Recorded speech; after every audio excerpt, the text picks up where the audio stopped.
Right, talking about so many things today. There's just so much to talk about. It's like a Chinese buffet of things to talk about with all the craziness going on with Hunter Biden's laptops, all the revelations about this intelligence that's been multi-corroborated now. Still asking the main question: how come no one's been called in? How come no one's been arrested? We don't know.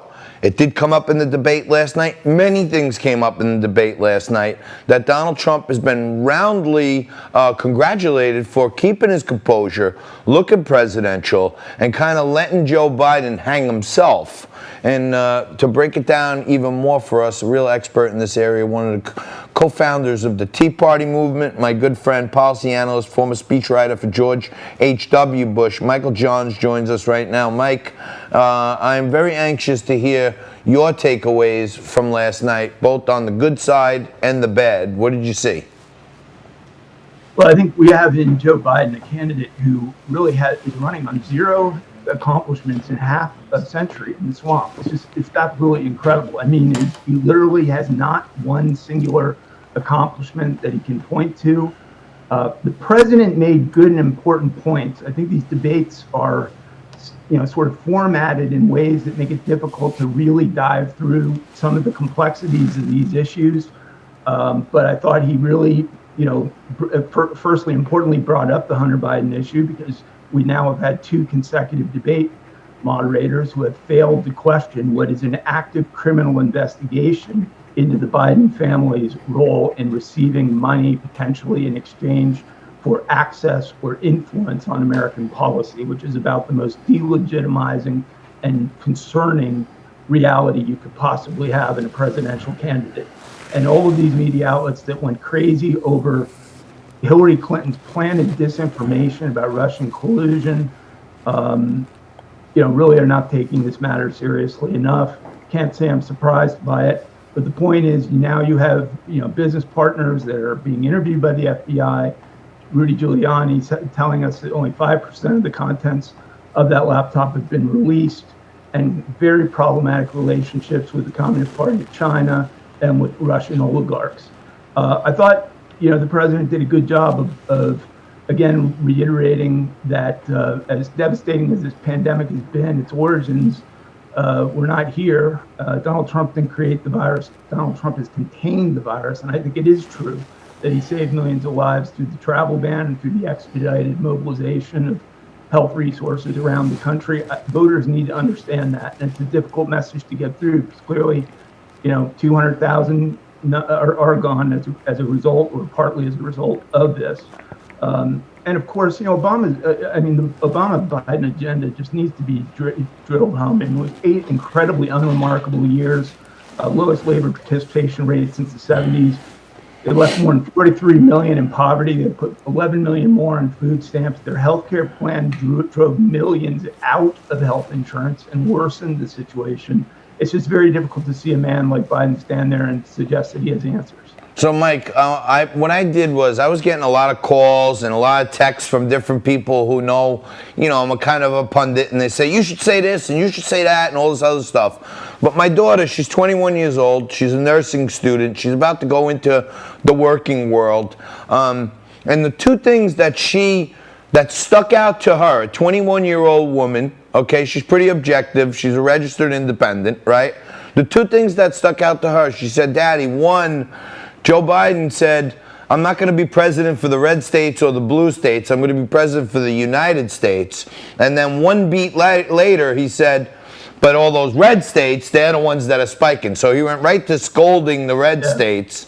And then to tie that in, she told me that her and her mom were going back and forth and saying that Joe Biden's COVID plan was to lock us all down again in the basement until maybe 2022. So I think he said last night, if I get elected, I'm going to lock everybody down, and I'm coming for the red states first. That's what I heard. Yeah, look, it's very important to point out that there is nothing in the Biden plan for this pandemic that has any degree of originality or reflects any solution.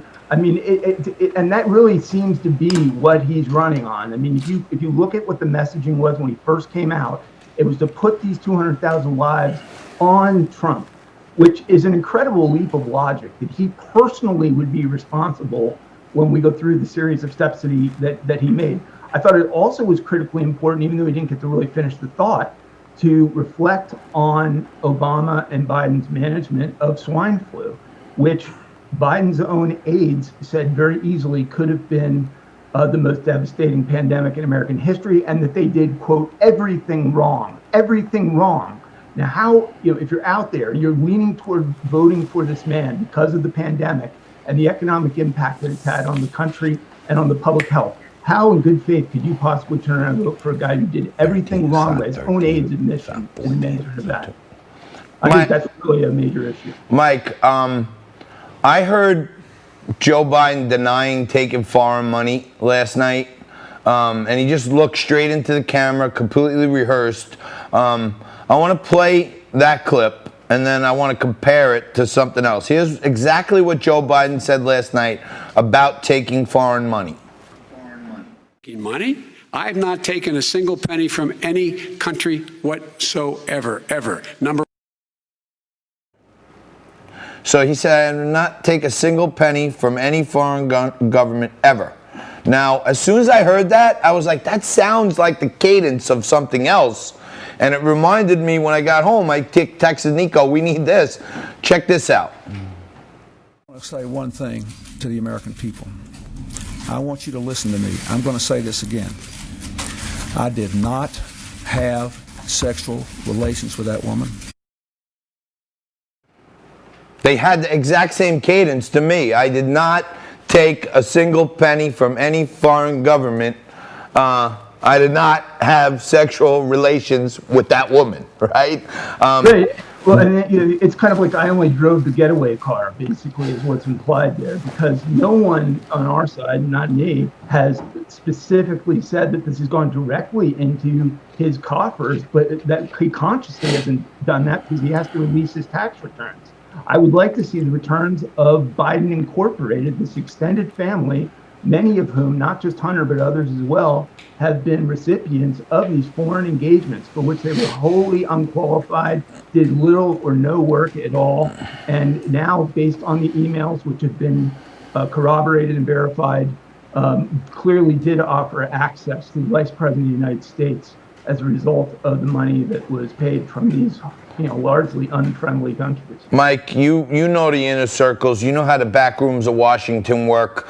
What people can't understand is this. If it's Donald Trump's Department of Justice and Donald Trump's FBI appointed director, why won't anyone from our law enforcement communities come out and say, these are Hunter Biden's laptops? Why won't they just authenticate them wholeheartedly? Well, unfortunately, this Department of Justice continues to be largely staffed by individuals who have had entangling conflicts of interest with Obama and Hillary Clinton and Bill Clinton officials. There's many vacancies. There's too many holdovers, and even the appointments that have been made, have sort of this degree of almost camaraderie with that group of political figures. I think it's an extraordinary problem.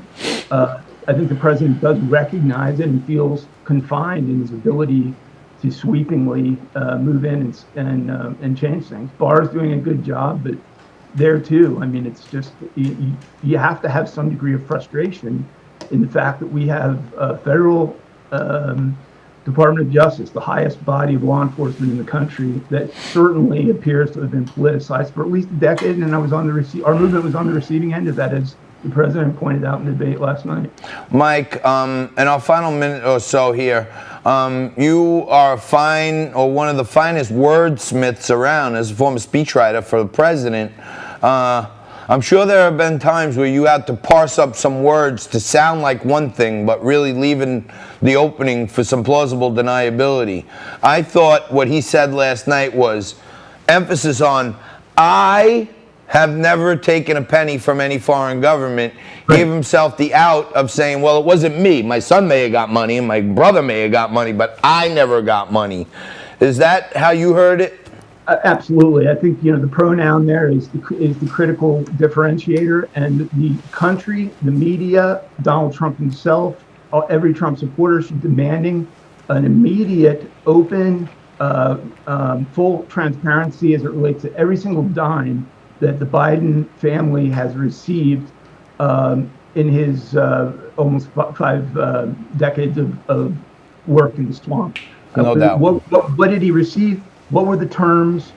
We need to know that information. You can't send voters to the ballots November 3rd without cast ballots without knowing that information. No doubt about it. All right, Mike, thank you so much. Always right on the money. Thank you for breaking it down for us. And thank you for all you do to help us spread the good word. Thanks a lot, brother. Have a good weekend. You too, John. You are not going to believe this, but quick break, news of the day that's going to knock your socks off.